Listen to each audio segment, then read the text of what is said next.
All right. Thank you, everybody, for joining us today at the ComD Open House for admitted students and waitlisted students. We're really happy that you were able to make it online. Of course, we're sad that we're not meeting you in person, but I should think that's understandable with everybody trying to make sure we have as little social interaction as possible. So that is very different from how our department normally operates, because we actually like social interaction. But what we'll be doing today is I'll give a presentation boasting about our program. Then you will hear, then we will show you a movie that we recorded this week, showing you our facilities. That will be hosted by Mr. Neil Varnado, who is the director of our clinic facilities. Then you will hear from Juliana Miller and Joanna Scoggins about clinical placements. And we also have students here that will maybe say a little thing, and then also will be available for question and answer. And after that, away at the end, Ms. Teresa Boyette, who is the graduate admissions coordinator, and myself will also remain available for question and answer. I would ask that you type your questions. You can do that at any time during the presentation in the chat box that you see, so that we don't have everybody talking over each other. And then we will address the questions as we see them in the chat box at the appropriate moments. For now, also another thing, if you notice that your own microphone or your webcam is being shared, please mute your microphone and stop sharing your webcam, because otherwise hundreds of people that are online will be able to see you. So let's talk about our program. We are offering a Master's of Science degree in Speech-Language Pathology, and we do this in two modalities. So we have a residential modality, which is full-time, which takes 2 years. And we also have the distance education modality, part-time. That takes between 3 and 4 years, depending on whether you come in with a background in speech pathology or without. Students who come in without a background take their background courses with us, typically. If you're in the residential program, you do that in your first summer, and if you do that, and if you're in the distance ed program, you do that in your first year, your first fall and spring terms, basically. And after that, you merge with the other students. One thing that I hope you all have noticed in our mission statement and in our information materials that we've sent to you is that we place a strong emphasis on educating clinical scientists. And normally when I give this presentation, I would do it interactively. So I would ask you what you think a clinical scientist is. But essentially what this means is that we want to raise speech pathologists who use evidence-based practice and who practice lifelong learning. So in this field, developments continue to emerge, and the field is not done. So we are still learning new approaches, new ways to treat speech, language, and hearing disorders, and we want to be able to use the latest evidence-based practice. So clinical scientists have a critical eye and a critical ear. They don't believe everything they read, but they're able to assess the validity of evidence that is presented to them, and they will be curious about new evidence that is presented to them. So we do not want to raise speech-language pathologists who just have one approach to everything they see, right? Just that take an off-the-shelf approach to treating clinical disorders. We want people to keep thinking and to keep developing. So in our program, we also place an emphasis on that, both in clinical practice, in your placements here in the clinic, but also externally, but also in your coursework. So we have a research course that, of course, talks about how to find evidence in the literature, but also in other academic and clinical courses, our instructors and professors try to emphasize the importance of being able to weigh and use the evidence to perform evidence-based practice. So I could go on about this for much longer, but let's not. So when you are in our program, I'm sure not all of you will have this information yet. I think it's important to go over a few degree requirements that we have. One is that in the program you have to maintain an average GPA of over 3.0, so that's a graduate school rule. If you fall below that, you're put on probation, so it's not the end of the world, but you have a year to get it back up to 3.0, and you can't graduate without a 3.0 or higher. Within our program also, we have a policy that you cannot have more than 11 hours below of grades below a B. And when that starts to happen, when you're in the danger zone, we obviously talk to you and we come up with a plan. But that's only very rarely that is necessary. But that's another way for us to make sure that everyone who graduates from our program is really a strong and well-prepared clinical scientist and speech-language pathologist. So you have to complete your program of study, which is in accordance with the requirements by the American Speech, Language and Hearing Association, ASHA. We are certified, and when you graduate from our program, ASHA can trust that you've done everything that is required. You have 6 years to complete that degree. As I said, the residential program typically takes 2 years, and the distance ed program takes up to 4 years. For the course load, which I'm sure many of you are interested in, the residential program usually terms are between 12 and 15 credit hours, depending a little bit on how many clinical hours you have to do and other coursework, but that's a typical load for our master's students in the residential program. The part-time program, the distance education program, offers between 6 and 8 credit hours per term. These are paid for on a per credit basis. And then your final summer does include a full-time internship, and that's 12 credits. We have exceptional instructors. So let me boast a little bit about my colleagues here. They are winning awards for teaching as well as for service. And we're generally a very collegial and happy bunch. So you should not have to worry about how you are being taught. I'm not going to list everyone who's on these slides, but we are really proud of the level of instruction that we have in our department.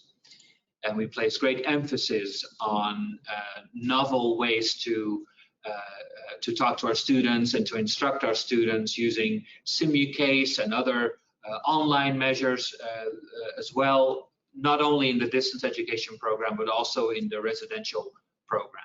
So we're always trying to innovate the way that we teach our courses. Another thing that a lot of people are interested in is that our program offers special interest areas for students who have an interest in neurogenic disorders and students who have a particular interest in auditory verbal treatment or rehabilitation and cochlear implants. So we have a very active cochlear implant program, and students who are in the latter track, as we like to call it, they get hands-on experience also sometimes in the surgery room, but certainly also with placement of the implants themselves and the road that follows. For students in the neurogenic disorders track and in the AVT track, it goes that you do some extra coursework that is particularly related to these fields. And also there are special meetings that these students go to, and that where they have guest speakers or watch movies or talk about a particular topic. So we try to include as much hands-on and extra activities that are related to these fields as possible. Oh, there's one that okay. Clinical placements. You will hear more from Ms. Miller and Ms. Scoggins. We have over 800 sites where we place our students, and they're all over the US. Obviously, if you're in the residential program, most of your placements will be here in South Carolina. But for the distance ed students, we have placements usually where you are, and if that's not the case, they will contact you and make sure we find an appropriate placement for you. In general, our site supervisors and employers really appreciate the students that we send. So that's another thing that we're proud of. Our students are well prepared when they start to do their clinical external placements. That's something that we like to keep up. So please do your best once you get here. Graduate assistantships. So we know that education is really expensive. So I've added this slide. Not only because it allows students that are offered a graduate assistantship some relief from the financial burden, but of course also because some students may have a greater interest in research, and those students typically work in labs as well. We have graduate assistantships in a clinic as well. They typically pay $2,000 per semester, a little bit different in the summer term, which is shorter, and that requires 10 hours of work per week, typically in a lab. So we try to offer these graduate assistantships also to incoming students who have expressed an interest, and this is of course merit-based. So we look at your application, we look at where you might fit, which labs are able to offer graduate assistantships. But if you in principle are interested in a graduate assistantship, please let us know. And in particularly, it's helpful if you let us know what kind of work or what kind of lab you'd be interested in working with. And then we will try to accommodate that as much as possible. So as I said, we also have assistantships that are in the Montgomery Speech, Language and Hearing Clinic, of which you'll get a tour in just a minute. And these students are mostly involved with clinical work and other administrative tasks that occur in the clinic. We do not at the moment have teaching assistantships for master students. Here's our teaching faculty, so that's so you can see how handsome they all are. And I'm not going to name all the names, but one thing we pride ourselves on in the department among the faculty is that we like to get along well, and we like to solve any issues in a collegial way. I think we're doing a good job so far. Our faculty are experts in clinical care in many different areas. You can see those on your screen right now, ranging from aphasia in adults to the cochlear implants that I was talking about earlier, but also research on Fragile X and autism, speech motor planning, child language and literacy is a major group in our department as well, voice and laryngectomy. We have experts in all of these fields, fluency, stuttering. So whatever you're interested in, you should be able to find your match in the faculty. We are also nationally as well as internationally known. See, this is the boasting part for our research in neurogenics, so neuroimaging research. We have a few faculty who are experts in that area and who work with aphasia, for example.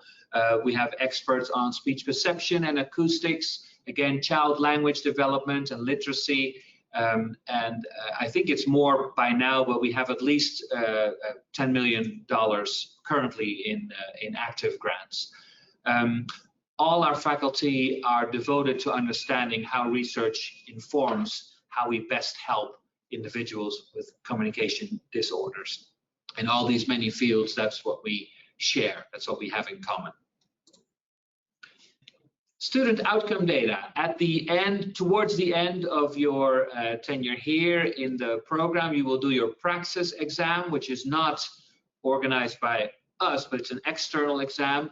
And of course, we like to see most of our students succeed and make the test. And the pass rates for us are always hovering near 100%, if not at 100%. Another thing that you may like about our program, but this will also go for other comedy programs in general, is that there's 100% employment rate. So our students, when they graduate, they typically have jobs lined up for them. And that's what I wanted to say for my part. So the next part is the Neil here. She is not. Okay. So for the next part, I want to show you a movie clip that we taped yesterday. However, the sound of that movie is a little bit dodgy when we present it over GoToMeeting. So I will be talking over the this movie. If anybody can take a look to see if the needle can be pulled from somewhere. She's leaving by 3:30 today. Oh, okay, so she's not. Okay, so we'll just have to talk over the movie, and maybe more of you can help out with that, right? So you're all audible, and so that's what I'm going to show you right now.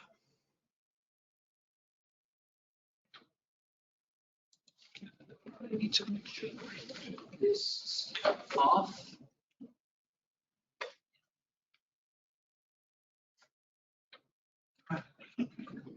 So this is the entrance to the Montgomery Speech, Language and Hearing Clinic. This is Ms. Varnado, who is speaking, but we can't hear her because the sound in the movie is a little dodgy when we send it like this, so I've turned it off. This is the waiting room, the welcome area, where clients that come to the clinic will wait until they are admitted to the rest of the clinic. There's a special section for kids, which has a Dr. Seuss quote, but also the older patients sometimes who come to the clinic, older clients like those rocking chairs as well. So there's something for everybody there. Please chip in if I'm missing. So here is a display. So our clinic was made, the new facilities were made possible largely through help by Dr. Alan Montgomery and his wife Marcia Montgomery, and you can see them on the picture right there. And Dr. Montgomery is a collector of original works on aphasia and stuttering in general speech-language pathology. So those are on display right there. Here is our friendly welcome staff, and they wave. There you go. And now we're entering the actual clinic facilities. We have a number of testing rooms here. Is it 4? Is that correct? So there are 4 treatment rooms in this first hallway. 4 treatment rooms in the first hallway. I think we can hear Joanna. This is a typical treatment room. As you can see, it has a closed circuit TV camera so that supervisors and sometimes parents are able to watch what happens in the treatment rooms. To the left here is a special room for graduate assistants, so they can do some work there.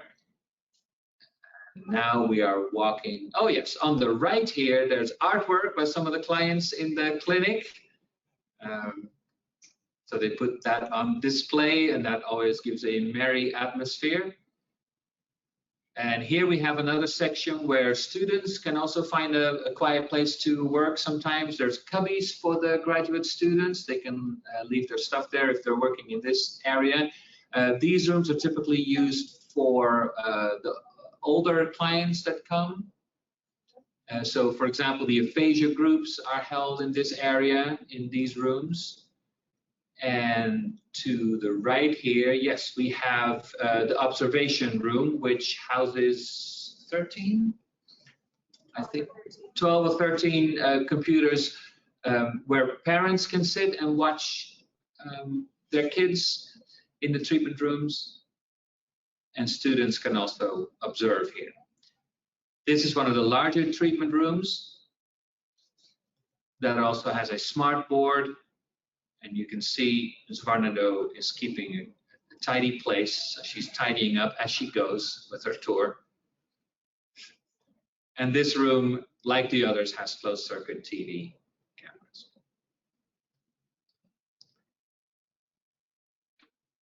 So we have 8 individual treatment rooms and 3 group treatment rooms that are part of our clinic space. Yes.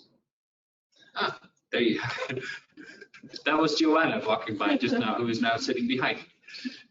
Here's another one of those rooms, smaller but with a smart board.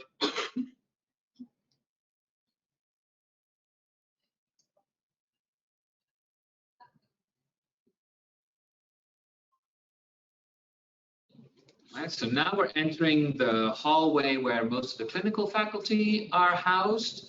So to the left, you see offices. Those are where the clinical faculty have their space.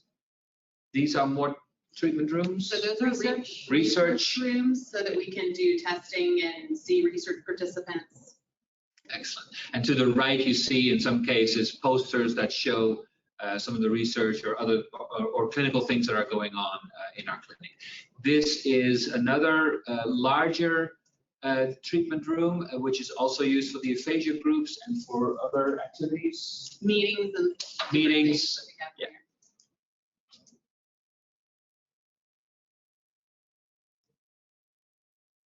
I think in a minute we'll see a wave of Dakota Sharp, who's another clinical faculty.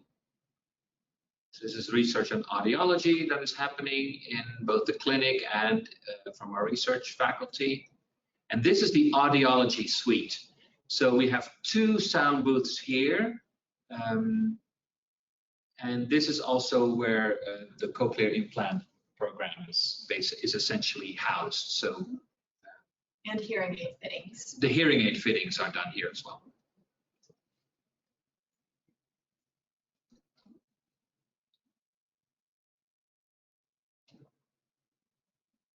Hello, Dakota. There you go. Yes, and there's Nikki from the clinic, and she is just about to leave. Okay.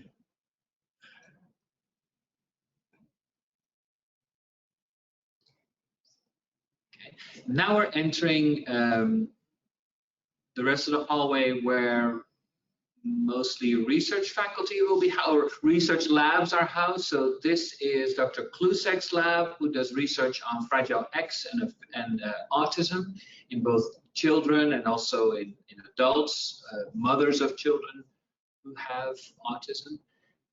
This is the lab, but it's closed, of Dr. Fogarty, Daniel Fogarty, who does research on speech acoustics and work on trying to optimize hearing aids, for example, so that they feed the correct signal and the most optimal signal to people who wear hearing aids. There are some escaping doctoral students at the end of the hallway. More research posters, and I think we're about to take a look at the lab of Dr. Lisa Fitton, who does research on multicultural aspects of speech-language pathology, particularly Spanish speakers and other speakers who speak multiple languages. So you can see they have a whiteboard there where they keep track of all the research that's going on, and her research also centers around literacy. Same for the lab of Dr. Adloff. We see her office right there. Dr. Adloff also specializes in child language and literacy acquisition. Here's a waiting room for the research participants who come to our facilities. This is another part of the lab by Dr. Adloff. This is Werfel. This is Dr. Adloff's lab. And now we're getting to Dr. Crystal Werfel's lab, who does research on writing and literacy as well, and the interaction between hearing impairments and writing development. And you can see that she's keeping track of all the participants in her studies using this whiteboard as well. So there's graduate students and doctoral students working in these labs. So it's usually a lively bunch. And we're back in the welcome room. This is the welcome area. And now we're going to take you to the other side of the hallway, where we have another large class and meeting room, and also a computer lab for the graduate students.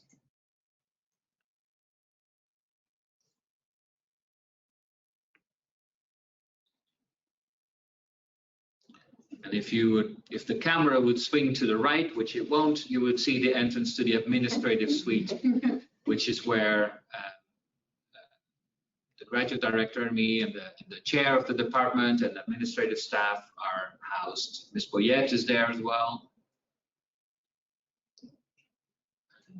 This is Ms. Barnado trying to open the great room. Yes, this is the great room where we have space for, I want to say, 48 students. And it has optimal facilities for distance ed teaching. So these classrooms. You can teach there and be recorded. They have smart boards, I believe, yes. So we're really happy with these classrooms as well. And they're well set up for presentations as well as for multimedia teaching. Now we're entering the computer lab, and this is where the master students basically have their home. So you can see a few of our students right here. There is about 30 computers, is that correct? I think. I'm not sure how many. Okay, so let's say 30.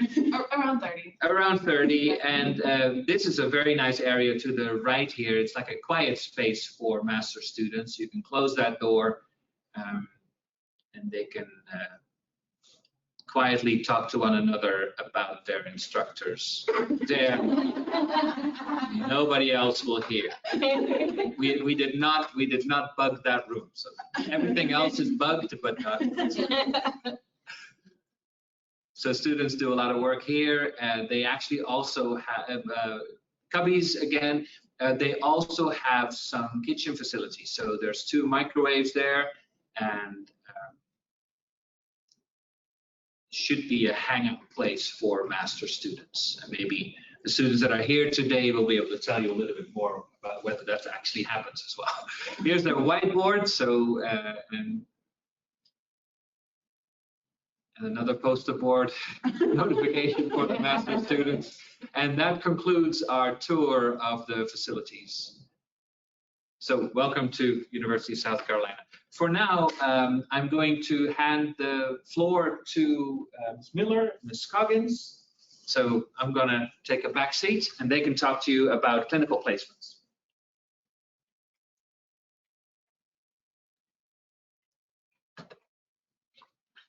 So hi, I'm Juliana Miller, and this is Joanna Scoggins, and I remembered to introduce us this time, so That's always our goal. Step in the right direction. We forget a lot. So we'll tell you just a few brief things about practicum at UofSC, and it's a little bit different for the different types of degrees that we offer. So for the distance degree, I mean, it's the same degree, but the distance program, the students will be participating in their academic classes part-time during the spring and the fall, and then in the summer they participate in their practicum assignments. Ooh. And that's really distracting. But so in the summers they participate in practicum full-time. The first practicum that the distance students complete is always done in South Carolina, and it's always a pediatric practicum.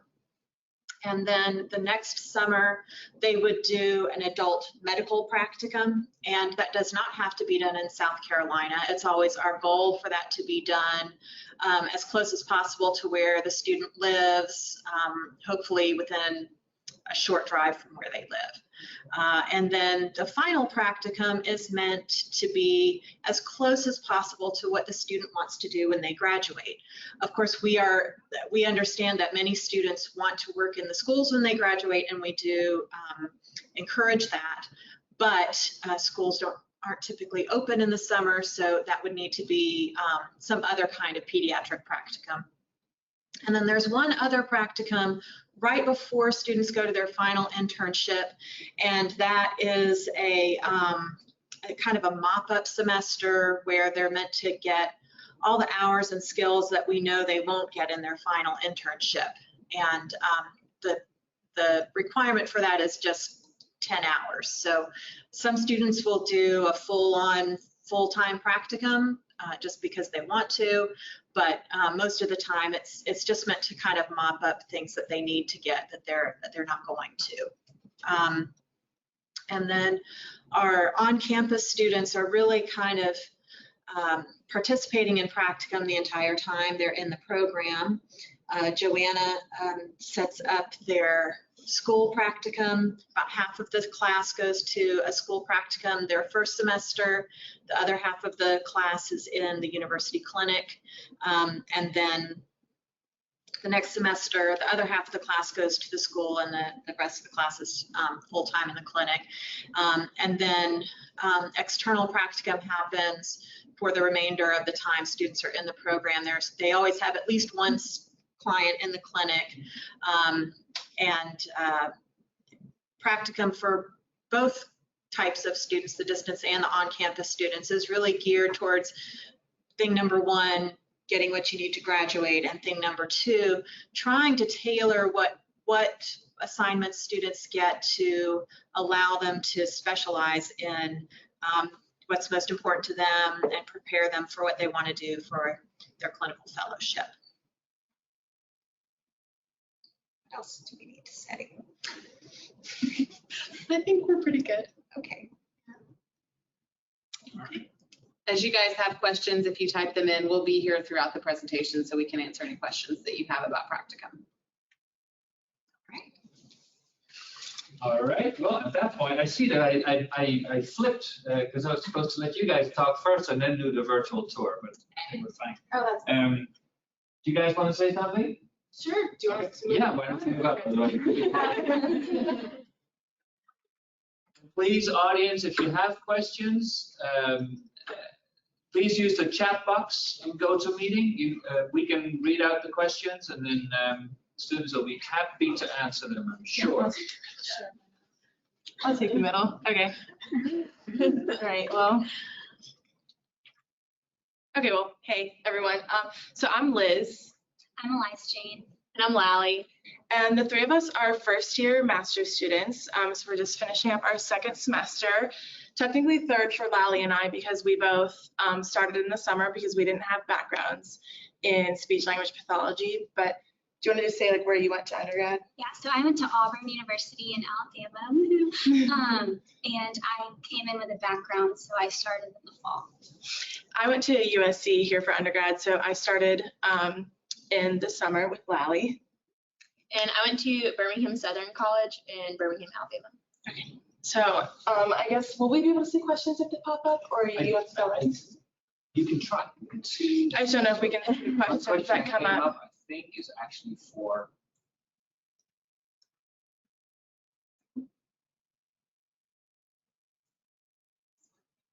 How much involvement do you all have in helping students find clinical fellowship? I think that's a question for. Okay, we'll come back and answer. We'll come back and answer. So we'll come, yeah, right. Okay, well, I guess as Joanne and Juliana said, that your first two semesters here in your first year, you do have clinical practicum. So you're either in a school or you're in-house. So I was in-house first semester, I think. We all were. Yeah, all three of us were in-house, so we're in schools this semester. And I think what I've liked the most about this program is jumping right into clinical practicum, because I think a lot of programs out there, sometimes you maybe take classes for a semester or even a whole year without jumping into clinical practicum. So we've been able to like jump right into it right out of the gate and start getting that clinical experience that we really need. So I think that's one of my favorite things about being in this program, is that we've really gotten so much experience just in these 2 semesters. Do you guys have anything to add? Maybe you can talk about that. I know that programs like this, because you have to do a lot of clinical hours and a lot of coursework that you're required to do. How do students find ways to relax with each other or to help one another to manage your time efficiently and also stay sane? Right. Yeah. Well, it is really nice because our class is small. We have like 37, and I feel like it's smaller than that, honestly, because we I know. are together all the time. Mm-hmm. And that's really nice to have people who are going through the same thing you are, and we all kind of help each other with like study guides and stuff like that, like making it as collaborative as well. And that's helpful, just to have, people that you're going through it with, to be able to feed off, if you're stressed, I can always go to like someone in our class and be like, hey, I'm going through this, and then they might have suggestions. But I think the biggest part that's been a challenge for me, has definitely been the balance between class and clinicals, and some of us have GAs and just all of that. So yeah, we also hang out a lot outside of school. So especially the people who came in here that weren't from South Carolina. So I went here undergrad, and I actually knew a couple people that are in the program, but they both came out of state. So it's kind of nice having a lot of friends that are in the program and understand what you're going through. And you do have to learn time management. If you think you're good at time management, it's only going to get better because you have a lot of things that you have to do. And but I like that because I think that it's always good to be fine-tuning those skills. And we do have a lot of things to do in a day, in a week. And so it's just finding time and where to put your effort and how much time to spend on each thing. So, but there's always people to help you. I'm always texting so many people in my class, asking them, how do you do this? And I don't know how to do that, you know, that kind of stuff. So it's a really big support system. I would say that the environment overall is extremely supportive and everyone just wants to help each other, which is really encouraging. Because I would also add that like our professors and our clinical supervisors, they know like what we're going through. So they're as flexible as they can be with us and really understanding about, you know, it is a lot that we're doing, and they work with us as much as possible. So we have a question that says, do any of you guys have assistantships, and how is that experience? Yes, I have one. Yeah. And you have one? I actually do not. I think it's a great experience. I work in Dr. Werfel's lab, and we research a lot of language and literacy in kids with hearing loss. And it is a challenge in a good way to get all of your hours done while still balancing schoolwork and clinical practicum. So we're required to work 10 hours a week, but the nice thing is that a lot of the lab directors are flexible if one week is particularly hard for you or bad for you, if you have a lot of tests or something coming up. So I have found that everything has been completely manageable. I don't think that I've been an unhealthy level of stress and, you know, thought to myself, there's just not enough hours in the day, because there are enough hours in the day. So I do try to really keep up with everything, and I like having my assistantship. I really do. Yeah, same. I feel like it's like a time where like I get to focus on a different aspect of what we do, and that's kind of refreshing to see like the big picture. Like you're doing the clinical side and you also have the research side. I work in the Aphasia Lab, and we also have the 10 hours a week, but like Liz said, if you can't get all your hours in one week, there are always times where you can come in and make up those hours. And it's really just kind of on you to be in charge of that. And Lali also did the subtitles last week. Yes. For a drama production we did with Speakers with Aphasia. So that was my pretty cool. Summer project. You have another question that I think you guys can answer. Housing is mostly off campus. However, a lot of us live together, and then there are definitely a handful of us that live at home. I live at home with my parents because they live in the area. But there are a lot of affordable places around here. So if you do decide to come here, just be looking at that. And they do also, I know Teresa does open up to admitted students. People can tell you, I think, if they're leaving, if their apartments are available. Yes. That kinds of things. So there are definitely a lot of affordable places around here, but it is mostly off campus. How quickly were we able to get involved in a GA? I started over the summer because I came in during the summer. Valley, when did you start? Same. Yeah, we started over the summer, but everyone else that started in the fall, they pretty much started right away as soon as the fall semester started. You have a little bit of time to get acclimated because you've got to get your whole schedule together when you have class and when you have clients. But then, and then you just, put your hours here and there where you can work. So we got involved right away. It really also depends on the lab that you'd be working in, right? So Absolutely. in some cases, graduate assistantships will open up when you're already here, just because someone gets a grant or new research is started. So we try to give or assign graduate assistantships to students that are admitted right away, because of course that's also a way for us to try and get you to come here. But a lot of students get their assistantship after they actually start the program. So that's possible too. And it depends on your interest. Maybe while you're here, you suddenly start to be interested in a particular topic and become involved with that professor. That might then turn into a graduate assistantship as well. A lot of our classmates did get them after they already started, so. Yeah, you do have to apply for the special interest groups. I think that's at the end of fall semester. Yes. For the tracks, the neurogenic one or the ABT-CI one. Yeah, you do apply for them, and then they let you know if you're in it. I don't think we have anybody here who actually runs the special interest groups, but usually the main criterion is whether you're on good track with the rest of your studies, right? So because it is a little bit of extra work, extra meetings, some extra coursework, we want to make sure that everybody stays on track with their program of study. So I think that's the main criteria. You have to basically motivate why you want to do it, but if your grades are healthy, then that should not be an issue.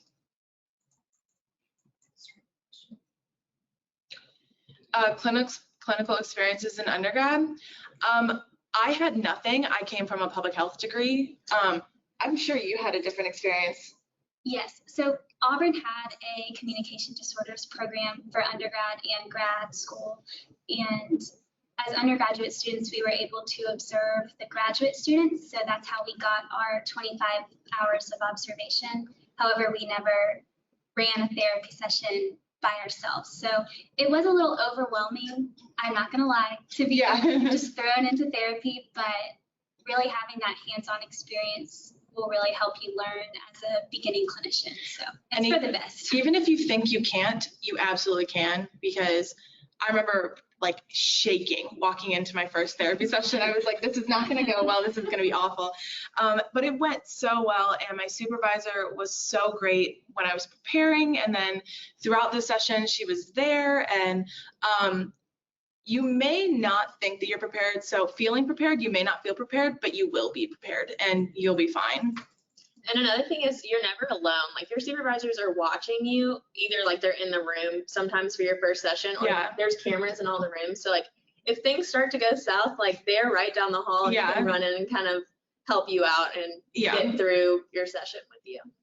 Literally running. We'll literally run down the hall and, you know, burst into the room and help you. Right.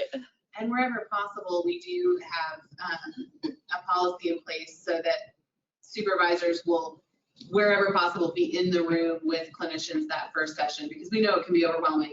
It's hard to walk into a program, and especially if you come in without a background and you feel like you're not as up on coursework, to kind of jump right into therapy. So we do have some things in place to kind of help supervisors provide as much support to the students in those first couple sessions as possible. Yeah. Caseload for the first semester. I assume you mean like clinically, because classes, we had, I think, 4 classes last semester. So that wasn't that bad. It's just like undergrad where you have like 4 classes in a semester. Your caseload clinically depends on if you're like in a school or in-house, since all of us were in the clinic. I had 2 individual clients, and then I had like 2 like group things. Like I did aphasia group for one of them, and then another group thing. So it was all manageable. I would say that it was like 8 hours a week of clinical stuff, which can sound like a lot, but it was all, and a lot of it was like working with other people too. So it wasn't, the caseload was not too much the first semester. Yeah, I think it's like 5 face-to-face hours if you're in-house, and then, you know, outside you're working on lesson plans and you're doing notes after your session, and so it does kind of add up probably to like like 8 hours. But so in the Aphasia Lab, I work for a study called ABC, which is the Aging Brain Cohort, and it just started in the fall. And right now we're running participants that are like 60 to 80, and we're just collecting a lot of data to be used in future research to compare, you know, normal aging to like younger people and how the brain basically ages. So that's the project I work on. I know upstairs they do a lot of different stuff. There are a ton of studies going on in the Aphasia Lab, but a lot of it can be scoring, different kind of language tasks and stuff like that. Yeah, so my lab is the Neurolinguistics Lab, and we work closely together with the Aphasia Lab, also on the study that Lally is involved in, the ABC study, the Aging Brain Cohort. So for that, we're testing 800 people over the next 4 years, 200 of whom will return, so we're seeing them longitudinally, looking at healthy brain aging. So they get a whole range of tests, cognitive testing, language testing, physical exercise testing, but also blood draw for genetics and neuroimaging workup. So we analyze all those data and try to look at patterns in healthy aging. In the Aphasia Lab, in the studies that I'm involved in as well, we look at predictors of spontaneous recovery and predictors of response to treatment, different types of treatment. So when I say predictors, we mean based on brain imaging, so based on the structural damage that was done by the lesion in these older participants, but also behavioral and biographic predictors that might give us more insight on what treatment to give to which people, and also what their prognosis might be. So most of the studies that are happening somehow have that as their basis. We look at syntax, phonology, speech production, semantics, everything. Okay, let's see.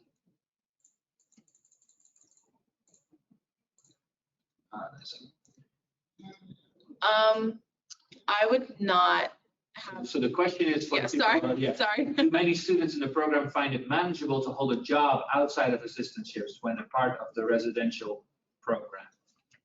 I know a few girls in our class that pick up shift as like waitressing, like on the weekends, but I think it also varies, like depending on the weekend, like how much energy they have to do that, because it is like basically a full-time job, just being a student, having a GA and your clinicals. But I know that there are some people that are making it work. I don't have one.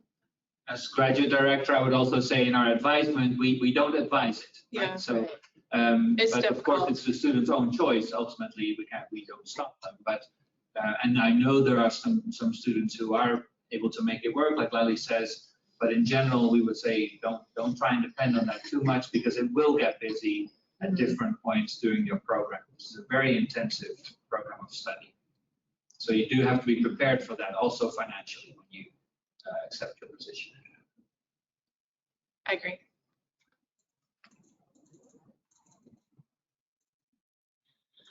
Okay, so the question is, being out of field, how prepared did you feel to work in the schools and the clinic? It's kind of what we touched on before. I didn't necessarily feel prepared, as in I was like, I don't know that much and I've just started over the summer. But you really do learn as you go, and jumping into it, it forces you to learn as you go and to pick up things really quickly.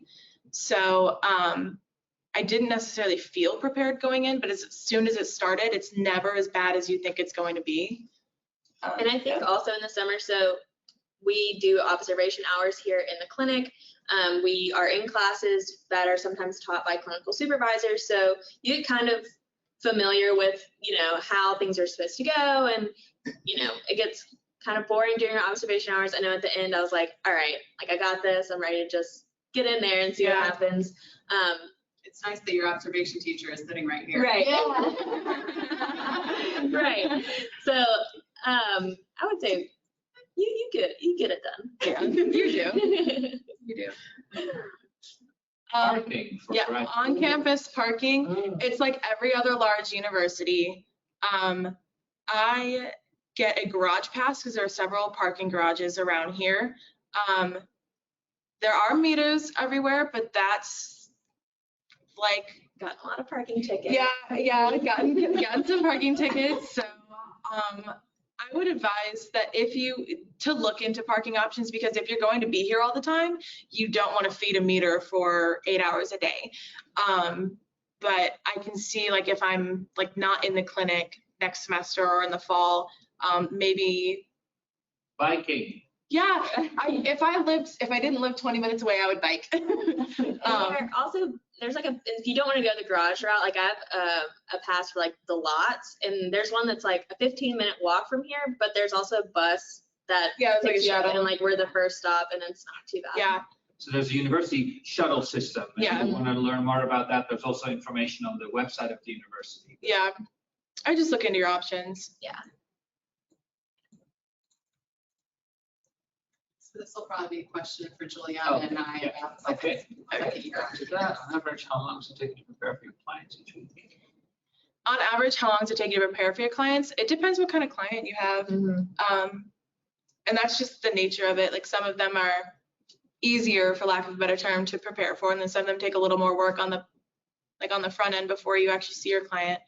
But that's kind of what we were talking about, how like, you know, if you have like 5 face-to-face hours, I would add a couple of hours just for preparation in general. Yeah, it's really not too bad. Okay, so someone loves our t-shirts, thank you. The typical clinical class dress code, does anyone want to talk about that? We can talk about it. Yeah. Yeah. I mean, we mostly wear scrubs. Yeah, we mostly wear scrubs or like business casual. I call it more snappy casual. Like Snappy casual. yeah, snappy casual. Like, did no one know that? Yeah, it's because business casual sounds a little more like whoa than it is, but you still have to look nice and presentable. It does. Business casual, sometimes people are like, do I have to go buy a whole new wardrobe? And it's like, you know, look nice, but it's snappy casual. I think that we've come to the end of the questions for the students. Thank you so much. That was wonderful. Thanks. Thank you. Come here. So Great job. at this point, I'd like to first make Ms. Crystal Murphy Holden the presenter, who is at home. And she will talk about the distance ed program. And after that, if that's okay with you guys? Yeah. Or do you want to first quickly address those questions about that? Oh, let's Want to do that? let's address the questions and then get to that's a good idea. So for the on-campus program, do you pay full-time tuition? The answer is yes. If you're here, you pay tuition for the courses that you take. Let me roll this up again. So the first question that we had was about how much support and help do we give students finding their clinical fellowship. And I think what we would both say is that your clinical fellowship is your first job. We advertise jobs on our website for we have a site that we use to advertise jobs for students. Once it gets closer to that period where they're starting their internships, we actually send them out as emails so that you are getting those into your mailboxes if there are job ads that are coming our way. In the spring, before graduation in August, so all of our students graduate in August. In the spring, we also do a meet and greet event where we invite potential employers to come and meet with our soon to be graduating students. We have typically about 30 employers, not only local to South Carolina, but from neighboring states and from representing national healthcare companies who come regularly to that event. The ratio of employers to students, we have about 30 employers, and we usually we have less than 50 students at that event. So you can imagine the ratio is pretty good of being able to touch base with numerous people who you might be interested in working for. Is there anything else you would add to that? Joanna does a great job organizing that event. Except this year where we had to cancel because of coronavirus. Maybe we'll be able to reschedule. Maybe we will. We have our fingers crossed. So I think we went over, are you giving clients during this first semester? Right. You are. And as the students were mentioning, we think that's it's important to start as early as we can so that you can get that experience. In many programs, you just get a university clinic, a school, and then some sort of medical placement, and that's it. Our students get many, many more semesters of practicum, and we feel like that makes them more competitive in the job market when they graduate and makes them a better clinician. So that the next question, sorry, I'm just going to read the question. So the next question is about how long are internships and externships? Why don't you answer that one? So for students who are on campus, when they're in practicum, it is the length of that semester, whatever the length of that semester happens to be. Our fall and spring semesters tend to be about 14 weeks.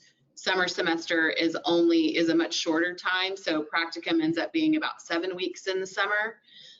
But as far as talking about final internships, our requirements for final internships, the distance students in the distance education program, the requirement is a minimum of 8 weeks full time. And for the on-campus program, the minimum is 10 weeks full time. And so that's how internships kind of break down as far as length.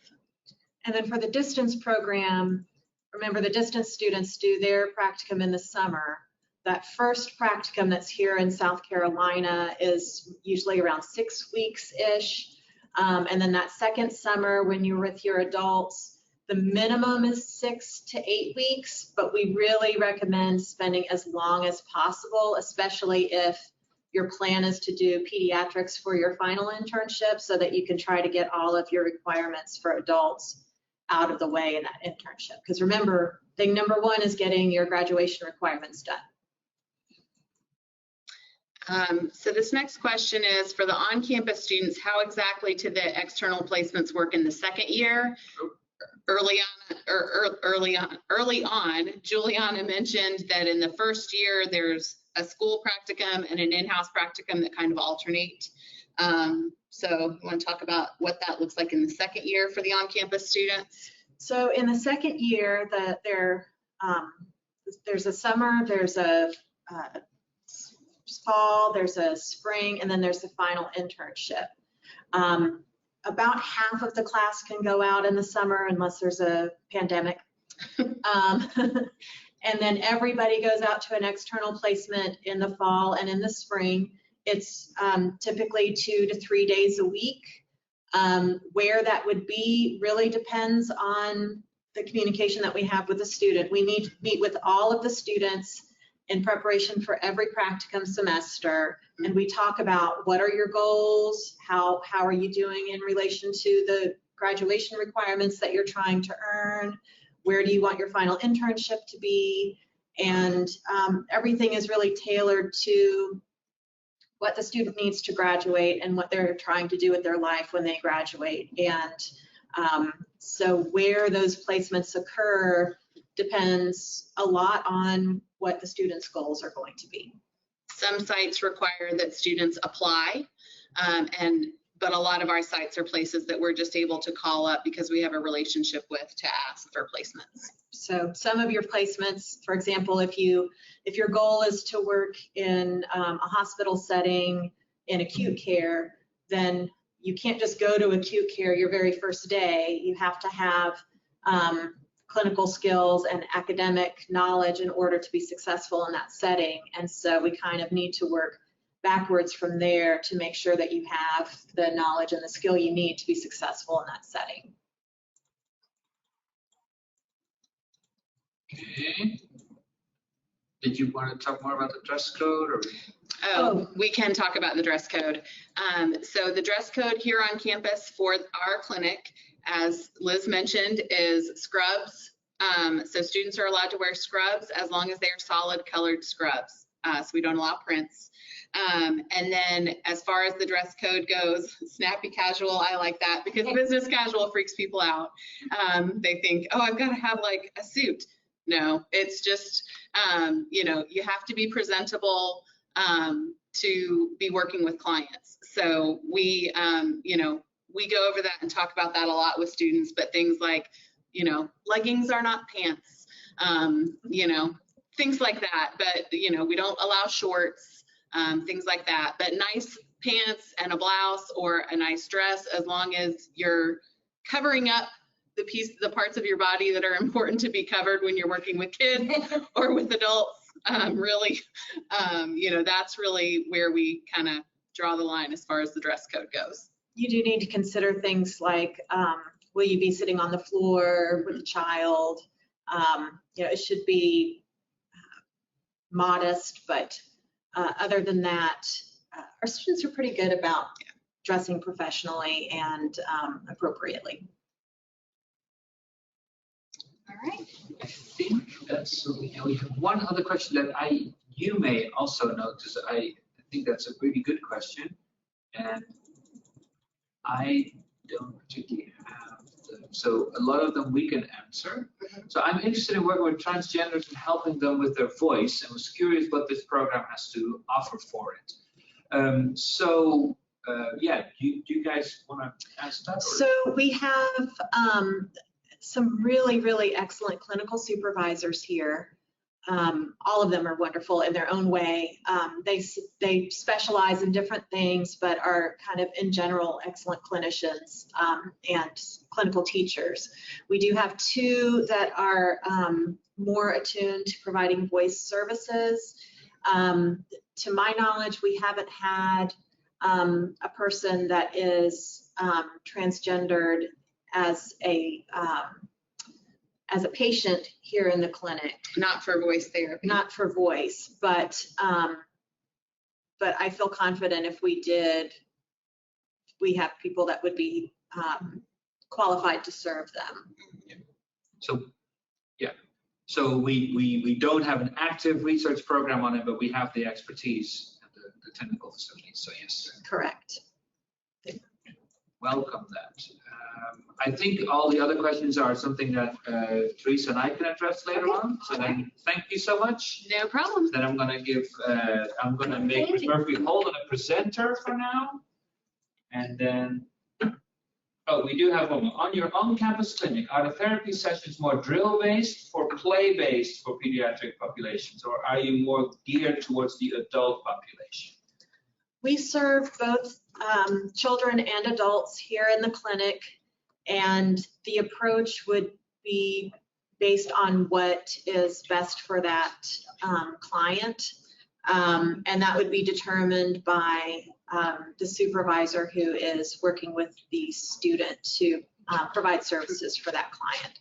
So I would say it's probably a mix of play-based and drill-based services. Yeah, I mean, it's all highly individual. We do have a good mix of pediatrics and adults. And then we also have groups that meet for different activities. So we have a group surrounding cochlear implants, and we have a group surrounding fluency, and then a couple of groups, well, several, probably 6 groups that are aphasia groups. So most of those groups target adults in the clinic. So there's a good opportunity to work with a variety of diagnoses and disorders with both pediatrics and adults. And I'd say that Danielle Varnado, who's the clinic director, is always open to new groups and new types of services being offered. And so we could say any number of things about what's on the caseload now, but that could change any day. Right. So we've just recently started a voice program that's kind of geared towards performers. And so we have a clinical instructor on faculty who kind of specializes in that type of voice intervention. And we've got some instrumentation to be able to do assessments and to help with treatment along the way for voice disorders. And we're also just about to launch a newborn hearing screening program and being able to fit new pediatric hearing aids. So there's been some talk too of like a social interaction, social aspects of communication group for kids. So there's always new and different things going on.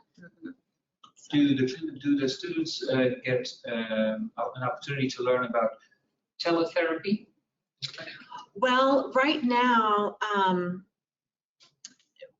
teletherapy is not reimbursable from most pay sources, so that is sort of an issue. We have been exploring the idea with this COVID-19 thing happening. And even before that, we're in the process as a clinical instructor, staff, and clinical faculty of getting training for ourselves. new requirements coming out about how much training you have to be able to provide telehealth services. And so we're in the process of getting that so that hopefully we would be able to provide more teleservices in the future. And then we do have a very few external clinical practicum sites, including the local VA medical center that do provide telehealth services, but I wouldn't say it's extremely prevalent in South Carolina, and so that is a barrier for getting that kind of experience. All right, thank you very much. All right. All righty. Bye, everybody. So I'm going to make. So another question I just saw was about accent reduction in the claim. We don't currently have an active program on that, but we have done that in the past. So if you have an interest in that, I would say it's very similar to the earlier question about voice. You know, we have expertise in these areas, even if we don't currently have an active program. So if all is well, Crystal Murphy-Holden is now presenter, so we should be able to hear her. And if she shares her webcam, we can also see her. Okay, can you hear audio? Yes, we can. Okay, I had my webcam ready before, but there's something with GoToMeeting that was lost when the last screen change took place. So I'm not sure. So you should be able to click on your webcam icon and then it should turn green. But otherwise, we can do it with your voice. Okay, I'm just not seeing the icon for webcam, so not anymore. Okay, so we'll go ahead and do this by audio because I'm just not seeing the webcam. I lost the icon. One thing I want to say, first off, hello everyone. I don't know if you have the option of doing a hand raise, and I was trying to go through the list and looking at names, but I did want to see how many of you are admitted or are on the wait list for the MSDE for distance learning. I don't think people have the option to do There's a not, hand okay. raise. We do know that people who registered for the open house came for both programs. So Okay, all right. Well, the first thing that I wanted to share is that distance learning or distance ed does not mean the same thing to any two programs or any two groups of individuals. How people utilize distance learning is different and can be utilized very differently. But one thing that our program is pretty universal in saying is that it is not, we say that it is not an online degree because number one, it is a clinical program. Any ComD program is clinical because of the nature of the program itself. That's not saying that the delivery of courses and how most of the academic courses may be delivered, but you are going to be having communication and interaction with your instructors, and some of your courses and actual classes will be delivered in real time, but you will have a lot of recorded courses that may be asynchronous, but you will also have synchronous class sessions. So especially at the beginning for review of course syllabi. So I did want to make sure that everybody had that information as well. It is up to the instructors on also how they utilize the information and how they incorporate instruction for their individual classes as well. Another thing I wanted to share is expectations of student availability. A lot of people may think that distance learning or distance ed means that it's self-paced. Our program follows the same exact academic calendar that the entire university campus follows. So the first day of classes for the university is also the first day of classes for all distance ed courses throughout the university. The main difference is going to be that our distance learning courses are not going to be scheduled on a specific day at a specific time. So that will be the primary difference.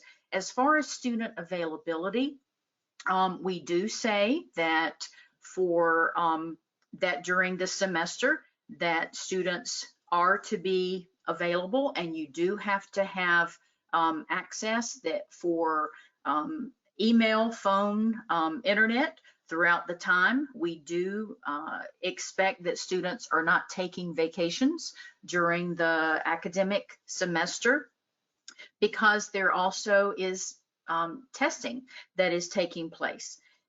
Another area in the in testing is that we do believe in the security of exams, and those are taken online, but they are proctored. So there is a company that is providing secure online proctoring. Students, of course, can live in about any location while they're in the program. And as far as course access, we do have to follow federal regulations as far as distance learning. So if any of you have, even though I know you've been admitted, I'm seeing just with looking at the names that most of you have not obtained information from me ahead of time about distance learning in our program. So, and with that comes a lot of information about how we do distance learning, and even information about residency and how we follow and provide that. Included in this also is with practicum. The very first summer of clinical practicum for distance learning students does take place in the state of South Carolina. And this very first summer experience is one that I do set up and oversee. And so, as I said, it requires all students who are non-residents to come into South Carolina for a 5 to 6 week period. The let me look through this again. We also have program planning and advisement for distance students that takes place twice a year. In the fall, usually it is in December, right at the end of the summer of fall semester, we have advisement for the spring semester. And then in the spring, in March and or April, then we have program planning and advisement that includes summer and fall semesters. And so I try to provide those dates a year in advance as much as possible. Sometimes the spring dates are finalized in December, but I will try to even give 2 dates for students to hold, just so you're able to have that information as much ahead of time as possible. The students are required, and you've already gotten this in your information since you're already admitted, but I do want to reiterate, not only did you have to have the immunization requirements for the university, but also for our department. And this does have to be maintained throughout the time that you are in our program. And so what you're going to be uploading into Castle Branch, which is our online tracking system, you'll be continuing that process throughout the time that you're in the program. I'm also trying to look at some of the questions as well. One of the questions about graduate assistantships for distance ed students, and I'm going to let Dr. Denalden respond additionally to this, but for graduate assistantships, you're actually having to work, and you're having to work on campus. So the restrictions of residence impacts the availability for that. So for a student who is not living in the Columbia area or close enough to here to be able to do that. It would be the proximity that would pose a difficulty with that. Let me see if there is. In terms of additional financial aid, we do have a department scholarship, which is in itself not a lot of money, but which means if you get the scholarship, it makes you eligible for in-state tuition. So that's an indirect way in which we can offer some financial aid to distance ed students as well. Right. We do that obviously on a need basis and as well as a merit basis. Okay. Now, Madison, I'm reading your question as far as coronavirus. I'll tell you how it has impacted has been for our spring program planning and advisement, because I had advisement for March 21st, March 28th, and April 4th. And only one of those was going to be remote, and 3 of those were going to be on campus. And they are all going to have to be remote now because of not being able to have face-to-face meetings on campus. So that is an example of how it has impacted us. With on-campus students, we're having to go to no face-to-face until after April 3rd. So it has had a definite impact with our university. So the university has extended spring break for a week. Spring break was last week, and now it goes on into next week. That includes distance ed students. So all live coursework and exams have been suspended for that as well. And then the week after that, the university will go to online teaching, so not face-to-face. So instructors here have a week to change their courses. In our department, we're not so much worried about the online teaching aspect, except for the practicum requirements, because if anyone is well prepared for online teaching in this university, is our department, because we actually have a distance education program, of course. So most of the courses should not have too much trouble adapting to that different setting. We are looking actively into what will happen with students if they're missing out on practicum experiences, which they may need for graduation. So we have students graduating in May who will still need to do their summer internship as well. But of course, that's something that we're actively looking at. They're graduating August. Yes, they are graduating in August. Yes, I'm saying that wrongly. They usually walk with their regalia in May, but they actually graduate in August. Right. Does our clinic offer accent reduction services? Yes, I don't think we have any patients at this time receiving those services, but yes, we have offered those. I think. Okay. On our campus, I also serve as a clinical instructor here, so I would have to answer this question. Treatment is based on the needs of the patient. So to say that, it would be more drill-based or play-based, that depends on the patient. So that's not something that is predetermined at a clinic. There are certain treatment techniques that are designed more for younger children, and so whether it is play-based therapy or following a child's lead depends on the communication needs of the child, and not, motor-based treatment is for speech intervention. There are language interventions that are involving play-based therapy. So those can be 2 very different things. I think most of the other questions, Crystal, we can answer with Teresa and myself here. The one question that you may know is whether we're teaching our students to build. I'm not involved with that. Right. How to build. Okay.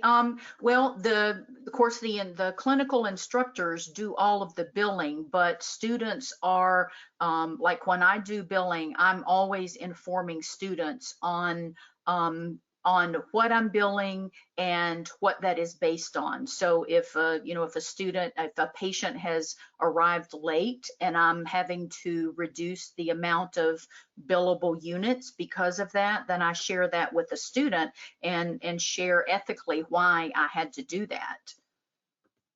So that is part of student education as well. And then we have another question. Do distance students often have full-time jobs? Distance students, yes, many do. What has to happen, depending on the type of jobs they have, students do have to be available during the summer months for those several week periods, and for the first summer being 5 to 6 weeks, and that's, those are 4 to 5 days a week. And the second summer, 6 to 8 weeks, and the final summer, 8 to 10 weeks. So by the time you're getting to internship, that really becomes like a full-time job. And so at that point, most students have already been offered and have accepted jobs at that point and already know what they're going to be doing after the August graduation. Thank you. I think those are all the questions for the distance ed program that I can see, Crystal. Thank you so much. Okay, you're very welcome. All right. Then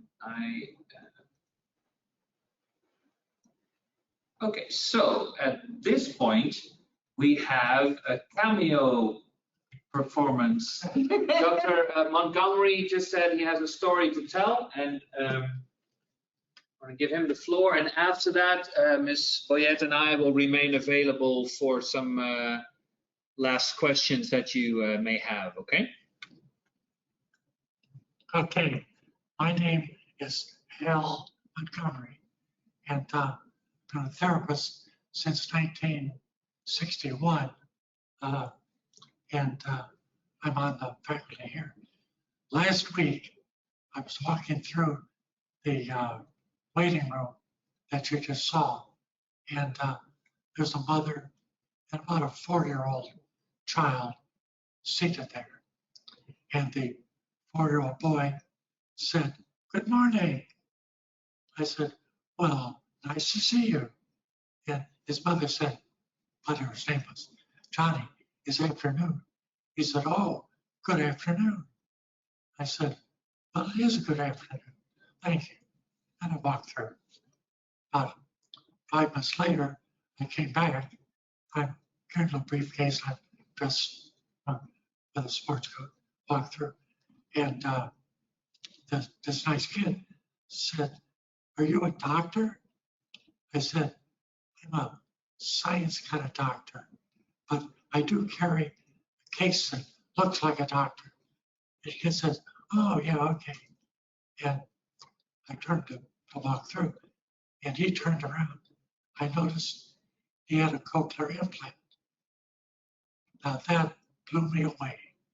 This kid, perfect speech, perfect articulation, and I have a trained ear. I know deaf speech when I hear it. It was fine. It was wonderful. Speech, language, outgoing, friendly. As I walking down the hall, I thought, my God, that's why I'm in this field. That is exciting to see that. I go, yes, yes. And it just makes my life worthwhile. Our field can do stuff like that. Just blew me away. Thank you. Okay. Thank you so much. So Dr. Montgomery is one of the wonderful instructors we have in the program and researchers. So I think that almost brings us to the end of our session, but there are a few remaining questions that I see, and you feel free to ask more. Maybe Teresa, you want to come up here as well? And we will do our best to answer the remaining questions that you may have. So one that I see is, on average, how long does it take to hear about for those who are on the wait list? I would say for the people who start in the summer program, this will start to happen next week, because the deadline to respond to us by people who were admitted for the summer program is next Monday. So after that, we will start admitting on a rolling basis. Now this, however, can take sometimes until early May, because we will admit on a rolling basis, give people a week or 2 week deadline to respond to us, and whether it's yes or no, we don't know in advance. So we will go from there. For the people who will start in the fall and who've been admitted now, their deadline is around April 15th. That's because of an agreement we have with other universities. So they will, we hope that people respond to us sooner than that, but it's possible that we'll only get most responses starting April 15th, and that means that process for the fall starters will start then. And again, that can go on until early or late May. So it really depends where you are on the wait list, and we don't like to give that information because it gives people either false hope or false, negative feeling. These things really differ every year, how many people apply to other programs. We obviously like all of the students that we admit to come to South Carolina, but we also understand that people have other options and that they are looking into different programs. That's perfectly fine. That's why this takes some time. Do you want to say something extra about that? Or? No. Okay. There was a question about summer 2 start date. Yes. Summer 2 start date for the people taking background courses is June 29th, and it goes until July 30th. Okay. Let's see what else we have here. Answered that about the. Answered that. We've talked about the coronavirus. About this. How big is the class size? So we admit 35 people in each program. 35 in the distance ed program and 35 in the on-campus program. So that's the maximum class size that you would have. But for some courses, not everybody is always in the same courses, right? So up to 35 is, I think, what is usual. Yeah. And the classes are all in the building that we are in right now, which is the same building as where the clinic is. One nice thing about our department is we have our own little or large classroom as well, in which we can teach our students. Some courses that they have to take, for example, in the School of Public Health, they have to take outside of our own facilities, but most of the courses for the residential program are in-house and taught right here in our own building.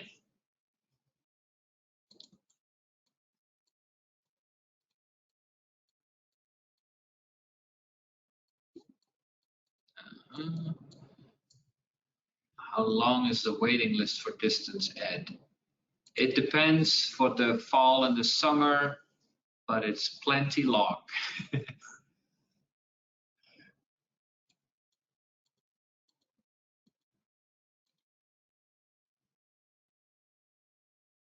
Are there any LSVT Loud certified clinicians? Do students have clinical observation experience with this specific program? I don't think that's been answered yet. And I have to say, I also don't personally know. I'm not. I can answer that question. Excellent. There you go. We did. One of our supervisors is LSVT certified. And so for definitely on-campus students, they can have that experience. But Miss Sarah Scarborough is LSVT certified. Very good. I did not know that. Very good. Yeah. So the answer is yes. I'm a distance ed student, but I live in South Carolina. For tuition, I've heard that the distance ed follows strictly online course tuition rates. However, it was mentioned that in-state tuition is able for distance ed. Would I be considered to pay the online rate or the in-state tuition?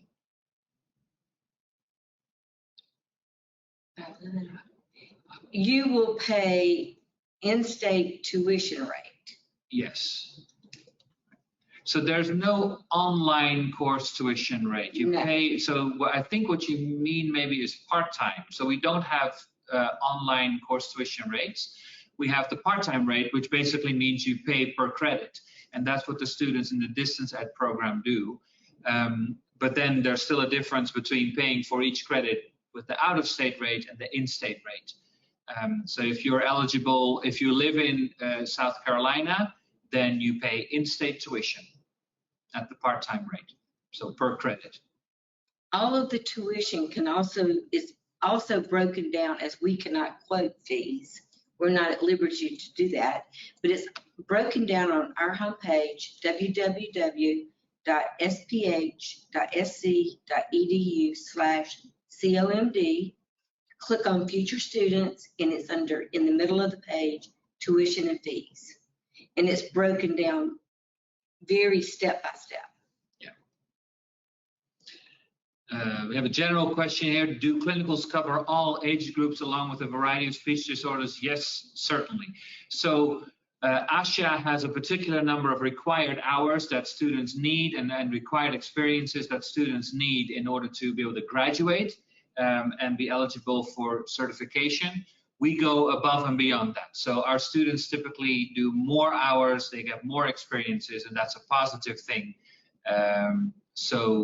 Yes, every student also has to have all these experiences. So even if you come in with a particular interest in working more with kids or working more with adults, for example, that's all very well. And towards the end of your program, particularly, we can, of course, look for ways in which you can work in your particular area of interest.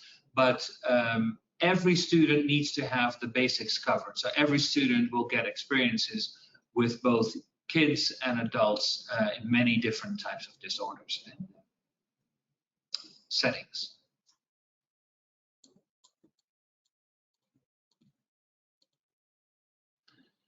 My husband will begin working full-time in South Carolina. A permanent address will be in South Carolina. Will there be an opportunity to re-qualify for residency prior to the fall semester? I will begin in the summer. That you need to address with the residency offices. They deal with that solely, and it's a lot of gray areas there that I'm really not sure of. Right. But they'll be able to answer your questions. So that's not something that is in our hands. It's a university thing. But if you contact the residency office, right, you should be able to get an answer there. That is all that I can see. Unless I see, oh, here we go. Do you know on average how many students on the waitlist are offered admissions each year for fall start? That's really hard to say. So last year, I don't know the exact number. But some years we go deep into the waiting list. Yeah. Some years we don't go that deep. It really just depends. Yeah. Every year. And we very deliberately do not tell students where they are on the wait list. Is that, it may seem as if that makes your decisions easier, but it actually makes it only more complicated. So if you're on the wait list, that means you have a shot.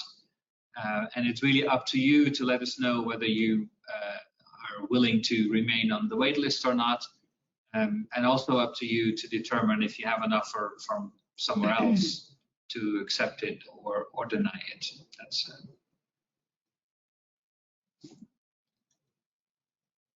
but in general, we can say that it's quite a few, right? So it's not the case that usually for the distance ed or for the residential program, the wait list is a serious wait list. So it's not just that we keep you on the wait list for fun.